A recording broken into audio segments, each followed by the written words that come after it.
Jaguar teaser ಲಾಂಚ್ಗೂ ಇಲ್ಲದೆ music promotion ನಲ್ಲೂ ಕೂಡ ಕಾಣಿಸಿಕೊಳ್ಳದೇ ಇದ್ದ ದೇವೇಗೌಡರ ಮಗ ರೇವಣ್ಣ ಮತ್ತು ಮೊಮ್ಮಗ ಪ್ರಜ್ವಲ್ ಜಾಗ್ವಾರ್ ಸಿನಿಮಾ ನೋಡಿ ಆಡಿಕೊಳ್ಳುವವರ ಬಾಯನ್ನ ಮುಚ್ಚಿಸಿದ್ದಾರೆ. ಈ ಮೂಲಕ ನಾವೆಲ್ಲರೂ ಒಂದೇ ಅನ್ನೋ ಸಂದೇಶವನ್ನ ಕೊಟ್ಟಿದ್ದಾರೆ.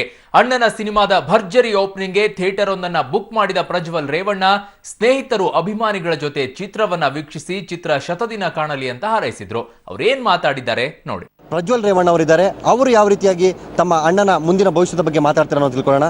ಸರ್ ನಮಸ್ತೆ. ಫಸ್ಟ್ ಶೋ ನೋಡಿದ್ದೀರಾ, ಜಾಗ್ವಾರ್ ಚಿತ್ರದ ಬಗ್ಗೆ ತಮ್ಮ ಅನಿಸಿಕೆ?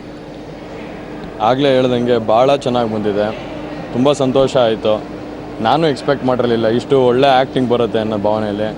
ಖಂಡಿತವಾಗ್ಲೂ ನಮ್ಮನ್ನೆಲ್ಲ ಒಂಥರ ಆಶ್ಚರ್ಯಗೊಳಿಸಿದಾನೆ. ಒಂದು ಕಡೆ ಸಂತೋಷನೂ ಮಾಡಿದ್ದಾನೆ, ಒಂದು ಕಡೆ ಹೆಮ್ಮೆನೂ ಇದೆ ನಮಗೆ.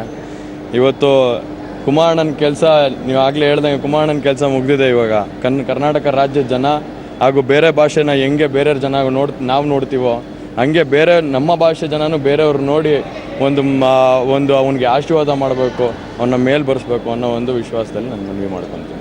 ಅಂದರೆ ಚಿತ್ರದ ಆರಂಭದಿಂದಲೂ ಕೂಡ ಎಲ್ಲೂ ಪ್ರಜ್ವಲ್ ರವರು ತಮ್ಮ ಅಣ್ಣನ ಜೊತೆ ತೊಡಗಿಸ್ಕೊಂಡಿರಲಿಲ್ಲ, ಕಾಣಿಸ್ಕೊಂಡಿರಲಿಲ್ಲ ಅನ್ನುವಂಥ ಮಾತಿತ್ತು.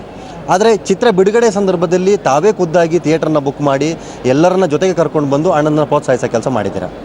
ಹಾಗೇನಿಲ್ಲ, ನಾವು ಬೇರೆ ಬೇರೆ ರಾಜಕೀಯದಲ್ಲಿ ಒತ್ತಡದಲ್ಲಿ ಹೋರಾಟ ಮಾಡ್ಕೊಂಡು ಓಡಾಡಬೇಕಾಗಿತ್ತು.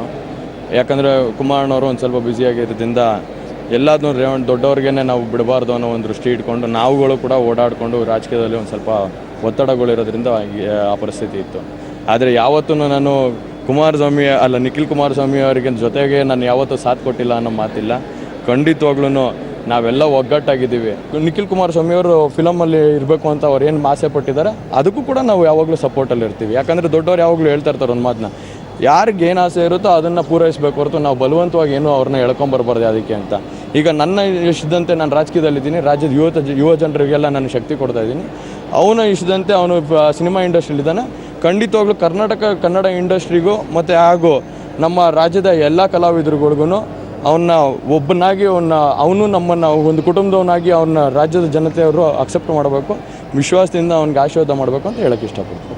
Thank you sir. ಇವಿಷ್ಟು ಪ್ರಜ್ವಲ್ ರವರ ಮಾತು. ತಮ್ಮ ಅಣ್ಣ ತನ್ನ ಹಾದಿಯನ್ನು ಹುಡುಕಿಕೊಂಡಿದ್ದಾನೆ, ಆತ ಚಿತ್ರರಂಗದಲ್ಲಿ ಉಜ್ವಲವಾಗಲಿ ಬೆಳೆಯಲಿ ಅನ್ನುವಂಥ ಒಂದು ಹಾರೈಕೆಯನ್ನು ಮಾಡ್ತೇನೆ. ಜೊತೆಗೆ ನಾನು ಆತನೊಂದಿಗೆ ಸದಾ ಅವನಿಗೆ ಬೆಂಬಲವಾಗಿ ನಿಲ್ಲುವ ಕೆಲಸವನ್ನು ಮಾಡ್ತೇವೆ. ಯಾರು ಏನೇ ಅಂದರೂ ನಾವೆಲ್ಲರೂ ಒಂದಾಗಿರ್ತೇವೆ ಅನ್ನುವಂಥ ಮಾತನ್ನು ಹೇಳುವ ಮುಖಾಂತರ ತಮ್ಮ ಅಣ್ಣ ತಮ್ಮಂದಿರ ಸಂಬಂಧವನ್ನು ದೃಢಪಡಿಸುವುದರ ಜೊತೆಗೆ ಮುಂದಿನ ನಾಯಕತ್ವಕ್ಕೆ ಬೇಕಾಗಿರುವಂತಹ ಎಲ್ಲ ಲಕ್ಷಣಗಳನ್ನು ಸೂಚನೆಗಳನ್ನು ಕೊಡುವ ಕೆಲಸವನ್ನು ಮಾಡಿದ್ದಾರೆ. ಕ್ಯಾಮ್ರಾಮನ್ ಮಂಜಪ್ಪ ಜೊತೆ ರಾಕೇಶ್, ಪಬ್ಲಿಕ್ ಟಿವಿ, ಬೆಂಗಳೂರು.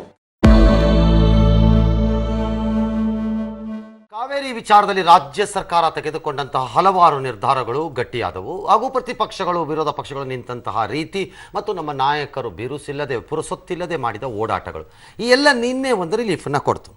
5 ಅಂತಸ್ತಿನ ನಿರ್ಮಾಣ ಹಂತದ ಕಟ್ಟಡ ಕುಸಿತಗೊಂಡಿರುವಂತಹ ಘಟನೆ ಬೆಂಗಳೂರಿನ ಹೊರವಲಯದಲ್ಲಿ ನಡೆದಿದೆ. ಬೆಂಗಳೂರಿನ ಹೊರವಲಯದ ಬೆಳ್ಳಂದೂರು ಬಳಿ ಈ ಘಟನೆ ನಡೆದಿದೆ. 5 ಅಂತಸ್ತಿನ ನಿರ್ಮಾಣ ಹಂತದ ಕಟ್ಟಡ ಕುಸಿತಗೊಂಡು ಅದರಲ್ಲಿ 8 ಕಾರ್ಮಿಕರು ಸಿಲುಕಿರುವಂತಹ ಶಂಕೆಯನ್ನ ವ್ಯಕ್ತಪಡಿಸಲಾಗ್ತಾ ಇದೆ. ನೀವು ನೋಡ್ತಾ ಇರುವಂತಹ ದೃಶ್ಯಾವಳಿಗಳಲ್ಲಿ ಗಮನಿಸಬಹುದು.